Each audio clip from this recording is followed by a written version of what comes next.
Pensamento que destrói as vibrações de medo passam de uma mente a outra com a mesma rapidez e segurança com que o som da voz humana passa da estação transmissora ao aparelho receptor de rádio. A pessoa que exprime em palavras pensamentos negativos e destrutivos é quase certo que experimente os resultados de suas palavras, em forma de retribuição destrutiva. A liberação de impulsos de pensamentos destrutivos, sem auxílio de palavras, também produz retribuição de vários modos. Em primeiro lugar, e talvez o mais importante de ser lembrado, é que a pessoa que libera pensamentos de natureza destrutiva deve sofrer danos através do aniquilamento da faculdade da imaginação criadora. Em segundo lugar, a presença de qualquer emoção destrutiva na mente desenvolve uma personalidade negativa, que repele as pessoas, convertendo-as, frequentemente, em inimigas. A terceira fonte de danos à pessoa que alimenta ou libera pensamentos negativos jaz nesse fato significativo: os impulsos de pensamento não só são prejudiciais a outros, como também se infiltram no subconsciente da pessoa que os libera, tornando-se parte de seu caráter. O que você procura na vida, presumivelmente, é alcançar sucesso. Para ser bem-sucedido é preciso encontrar paz de espírito, satisfazer as necessidades materiais da vida e, acima de tudo, atingir a felicidade. Todas essas evidências de sucesso começam em forma de impulsos de pensamento. Você pode controlar a mente, tem o poder de fornecer-lhe os impulsos de pensamento que escolher. Com esse privilégio, página 201, vai também a responsabilidade de usá-lo de maneira construtiva.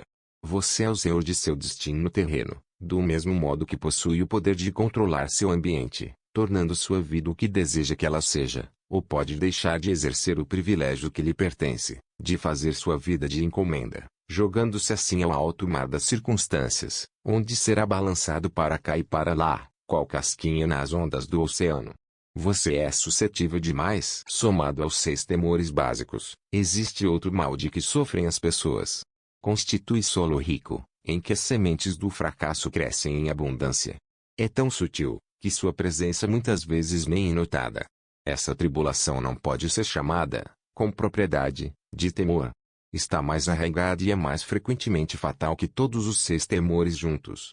Por falta de um nome melhor, chamemos o mal de suscetibilidade a influências negativas.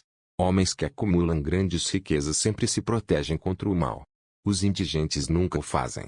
Os que obtêm êxito em qualquer profissão devem preparar a mente para resistir ao mal. Se você está estudando esta filosofia com o intuito de acumular riquezas, examine-se com cuidado, para determinar se é suscetível a influências negativas. Se negligenciar essa autoanálise, perderá o direito de alcançar o objeto de seus desejos. Faça uma análise perscrutadora. Depois de ler as perguntas preparadas para a autoanálise, atenha-se a um balanço estrito, nas respostas. Enfrente a tarefa com o mesmo cuidado com que vasculharia a presença de outro inimigo, que o estivesse esperando numa armadilha, e saiba lidar com as próprias falhas como faria com um inimigo mais tangível. Você pode facilmente se proteger contra assaltantes de estrada, porque a lei fornece cooperação organizada a seu favor, mas esse 7º mal básico é mais difícil de dominar porque o ataca quando você nem lhe percebe a presença. Enquanto você dorme e enquanto está desperto. A arma que usa é intangível, porque consiste apenas de um estado de espírito. O mal também é perigoso, porque ataca em tantas formas. Página 202. Quantas são as experiências humanas? Às vezes, penetra a mente pelas palavras bem-intencionadas dos próprios parentes. Outras vezes, vem de dentro, pela própria atitude mental de cada um. É sempre mortal como veneno, embora não mate com tanta rapidez. Proteja-se para proteger-se contra influências negativas, sejam de sua própria criação ou resultado de atividades de pessoas negativas, que o cercam. Reconheça que possui força de vontade, colocando em uso constante até formar um muro de imunidade contra influências de sua mente. Reconheça o fato de que você e todo ser humano são, por natureza, preguiçosos, indiferentes e suscetíveis a sugestões que se harmonizem com suas fraquezas. Reconheça que você é suscetível, por natureza, aos 6 temores básicos, adquirindo hábitos que combatam tais temores. Reconheça que influências negativas muitas vezes se exercem sobre seu subconsciente, o que torna difícil captá-las, e conserve a mente fechada contra as pessoas que o deprimem ou desanimam de algum modo. Falta uma limpeza no armário de remédios, jogando fora os comprimidos, e pare de evitar resfriados, dores e doenças imaginárias. Procure, deliberadamente, a companhia de gente que a influencia a pensar e agir por si.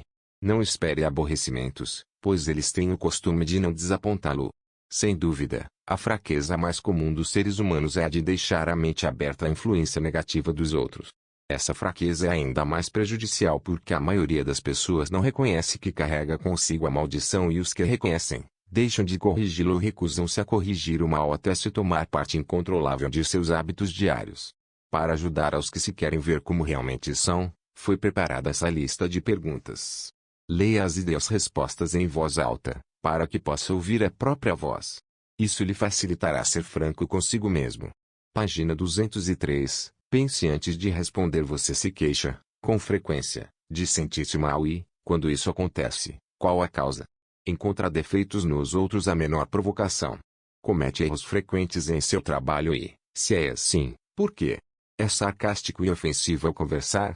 Evita, deliberadamente, a companhia de qualquer pessoa e, sendo assim, por quê? Sofre muito de indigestão? Se sofre, qual a causa? A vida lhe parece fútil e o futuro sem esperança? Gosta da sua profissão? Se não, por quê? Sente, com frequência, autocompaixão? Se sente, por quê? Sente inveja dos que o superam. A que dedica mais tempo, a pensar no sucesso ou no fracasso? Está ganhando ou perdendo confiança em si mesmo, à medida que envelhece? Aprende algo de valor, dos erros cometidos? Permite que algum parente ou amigo preocupe? Se é assim, por quê? Acontece, às vezes, está nas nuvens e outras vezes, nas profundezas do desespero. Quem exerce sobre você a influência mais inspiradora? Qual a causa? Tolera influências negativas ou desanimadoras podendo evitá-las? Não se importa com a aparência pessoal? Sendo assim, quando e por quê? Aprendeu a afogar as mágoas ficando ocupado demais para que o aborreçam. Chamar-se-ia de Maria vai com as outras se permitisse aos outros pensarem por você? Quantos distúrbios evitáveis o aborrecem e por que os tolera?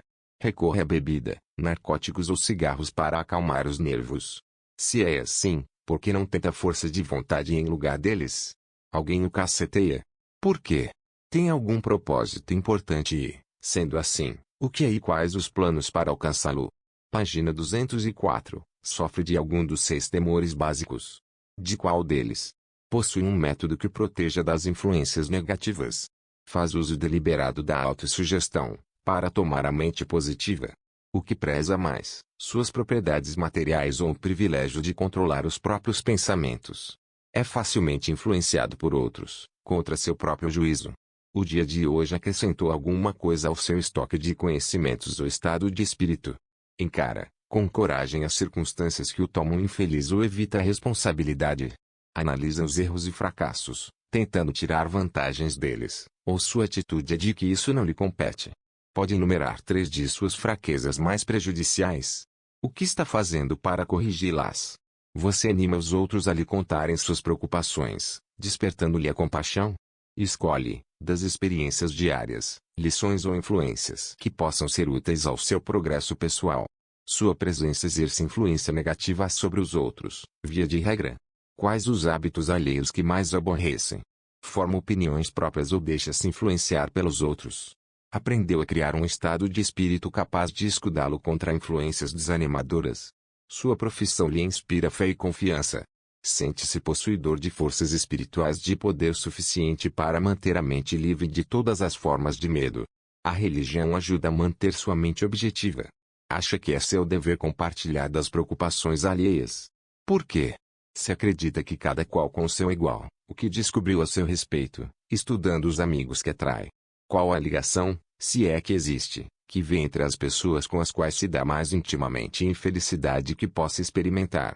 Seria possível que alguém, a quem considera amigo, seja na realidade seu pior inimigo, devido à influência negativa sobre sua mente? Página 205. De acordo com que regras julga os que lhe são úteis e os que lhe prejudiciais? Seus companheiros mais íntimos são superiores ou inferiores a você mentalmente? De cada 24 horas, quanto tempo dedica a suas ocupações? B. Sono. C. Jogos e descanso. D. Aquisição de conhecimentos úteis. É simples perda de tempo. Quem, entre seus amigos, A. O anima mais? B. O admoesta mais? C. O desanima mais? Qual a sua maior preocupação? Por que a tolera? Quando alguém lhe oferece conselho de graça, não solicitado, você o aceita sem discutir ou analisa-lhe os motivos? O que deseja acima de tudo? Pretende adquiri-lo? Está disposto a subordinar todos os outros desejos a esse? Quanto tempo diário dedica à sua aquisição? Você muda de opinião com frequência. Por quê? Costuma terminar tudo o que começa. Impressiona-se facilmente com os negócios alheios ou títulos profissionais, graus universitários, riqueza. É facilmente influenciável pelo que os outros pensam e dizem de você? Liga-se às pessoas por causa do status social ou financeiro delas? Qual, na sua opinião, a pessoa viva mais importante? De que modo essa pessoa lhe é superior? Quanto tempo dedicou a estudar e responder a essas perguntas? Pelo menos um dia é necessário para a análise e resposta da lista toda. Se respondeu com franqueza a todas as perguntas, sabe agora mais a seu próprio respeito do que a maioria das pessoas. Estude, cuidadosamente, as perguntas, volte a elas uma vez por semana, durante vários meses. E, surpreenda-se com a quantidade de conhecimentos extraordinários, de grande valor para, página 206, você, que terá adquirido pelo simples método de responder as perguntas com franqueza. Se não tiver certeza das respostas referentes a algumas das questões, peça a orientação de quem o conheça bem, principalmente dos que não têm motivos para agradá-lo, e veja-se através dos olhos deles. A experiência será surpreendente. A diferença que o controle mental faz: você só tem controle absoluto sobre uma coisa, seus pensamentos. Esse é o fato mais significativo e inspirador que se conhece. Reflete a natureza divina do homem. Essa prerrogativa divina é o único meio pelo qual você pode controlar seu destino. Se você não conseguir controlar a mente, esteja certo de que não pode controlar mais nada. Se tiver de ser descuidado com suas posses, que o seja com relação às coisas materiais. A mente é sua propriedade espiritual. Projeta e use-a com o cuidado que a propriedade divina merece. Para isso lhe foi dada a força de vontade. Infelizmente, não há proteção legal contra os que, intencionalmente ou por ignorância, envenenam a mente alheia, por sugestão negativa. Esse tipo de destruição deveria ser punível por meio de pesadas penalidades legais, porque pode, e o faz muitas vezes, destruir as oportunidades de alguém adquirir coisas materiais, protegidas por lei. Homens de mente negativa tentaram convencer Thomas A. Edison de que não saberia construir a máquina capaz de gravar e reproduzir a voz humana, porque, argumentavam, ninguém tinha jamais produzido tal máquina. Edison não lhes deu crédito. Tinha a certeza de que a mente poderia produzir qualquer coisa que concebesse e em que acreditasse. Foi isso que levou o grande Edison acima do rebanho comum. Homens de mente negativa disseram a F.W. Woolworth que iria à falência, tentando dirigir uma loja dos R$2.000. Não lhes deu confiança. Sabia que faria qualquer coisa razoável, se baseasse os planos na fé. Exercendo o direito de impedir que sugestões negativas alheias lhe penetrassem a mente, empilhou uma fortuna de mais de $100 milhões. Gente incrédula zombava, com desprezo, de Henry Ford, quando esse experimentou o primeiro automóvel, rusticamente construído, nas ruas de Detroit. Alguns afirmavam que a coisa, página 207, nunca se tornaria prática. Outros diziam que ninguém daria dinheiro por uma geringonça daquelas. Ford proclamou: cercarei a terra de automóveis seguros. Foi o que fez. Para beneficiar os que procuram vastas riquezas, que seja lembrado que a única diferença entre Henry Ford e a maioria dos que trabalham é essa: Ford tinha mente e controlava-a. Outros as têm, mas não tentam controlá-la. Controle mental é resultado de autodisciplina e hábito. Ou você controla a mente ou ela o controla. Não há meio termo. O método mais prático de controlar a mente é o hábito de manter-se ocupado, com propósito definido, apoiado em um plano definido. Estude a história de qualquer homem que tenha alcançado sucesso notável e observará que ele tem controle sobre a mente, além de exercer o controle e dirigi-lo para a realização de objetivos definidos. Sem esse controle, o sucesso não é possível. Você usa esses álibis? As pessoas que não obtêm êxito possuem um traço em comum. Conhecem todas as razões do fracasso e têm o que acreditam ser álibis incontestáveis para explicar sua falta de realizações.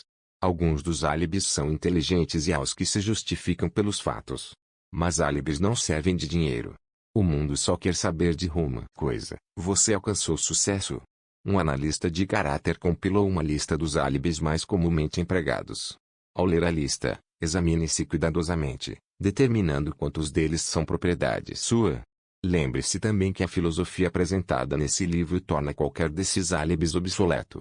Se eu não tivesse mulher e família, se eu tivesse pistolão, se eu tivesse dinheiro, se eu tivesse boa instrução, se eu pudesse arranjar um emprego, se eu gozasse de boa saúde, se eu tivesse tempo, se os tempos fossem melhores, se os outros me compreendessem.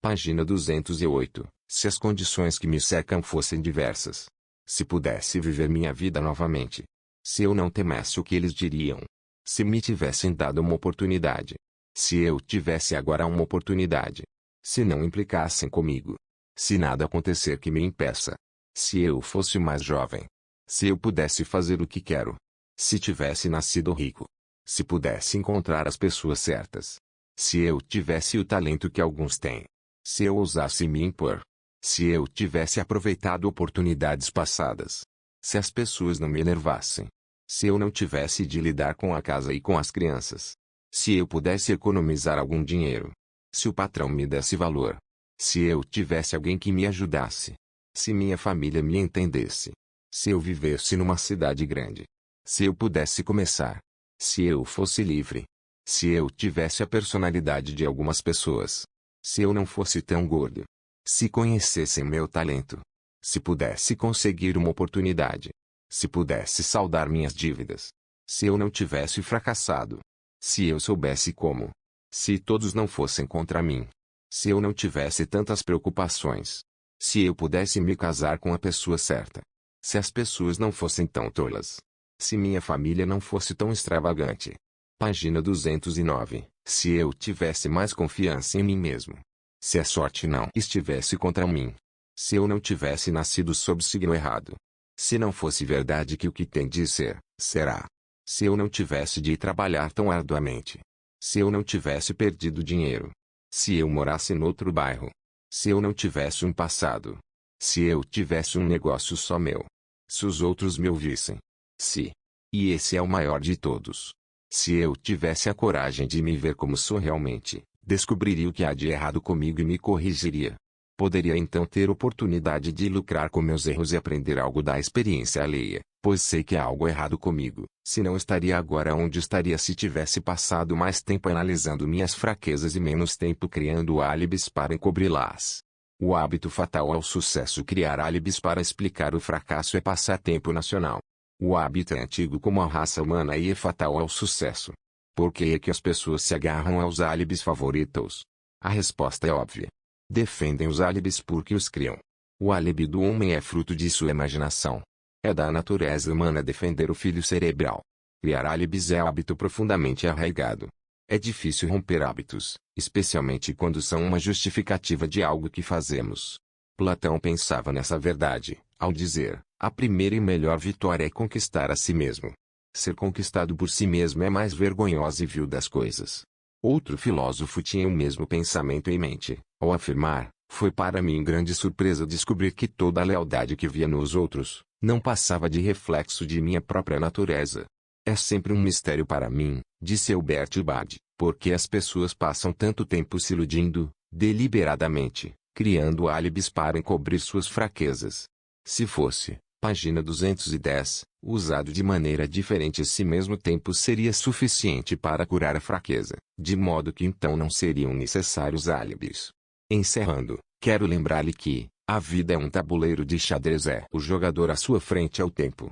Se você hesitar na jogada ou deixar de jogar com rapidez, suas peças serão eliminadas até lá. Você está jogando contra um parceiro que não tolera a indecisão. Antigamente você poderia ter uma desculpa lógica por não ter forçado a vida a lhe dar o que queria, mas esse hábito é agora obsoleto, porque você está de posse da chave mestra que abre a porta da vida a riquezas fartas. A chave mestra é intangível, mas poderosa. É o privilégio de criar, em sua mente, um desejo ardente por uma espécie definida de riquezas. Não há penalidade imposta pelo uso da chave, mas há um preço a pagar se não a usar. O preço é o fracasso. Há um prêmio de proporções estupendas se puser a chave em uso. É a satisfação que atinge aos que conquistam a si mesmos e forçam a vida a pagar a que lhe pedem. O prêmio vale seu esforço. Você vai começar a se convencer? Se tivermos afinidade, Disse o imortal Emerson, encontrar-nos-emos. Ao terminar, lança mão do seu pensamento para dizer, se temos afinidade, então já nos encontramos, através dessas páginas. Pontos a fixar, temores são comuns e alguns até justificáveis. Mas aos que podem lançar raízes e crescer sem que você o perceba, a não ser que se livre da indecisão e da dúvida, que semeiam as sementes do medo. Os álibis que usar dizem muito a seu respeito. Nenhum alibi deve detê-lo, enquanto você segue a máxima, pense e enriqueça. Você reúne riquezas em dinheiro e riquezas incomensuráveis em dinheiro, embora o dinheiro o ajude a encontrar felicidade, vida longa, diversão, paz de espírito. O mais valioso de todos os tesouros, a boa saúde, pode ser seu se dominar o medo e se livrar das doenças que pode trazer. Os mais deslumbrantes tesouros estão à sua espera, para que estenda as mãos e os alcance. O homem sem temor vence nos horizontes longínquos.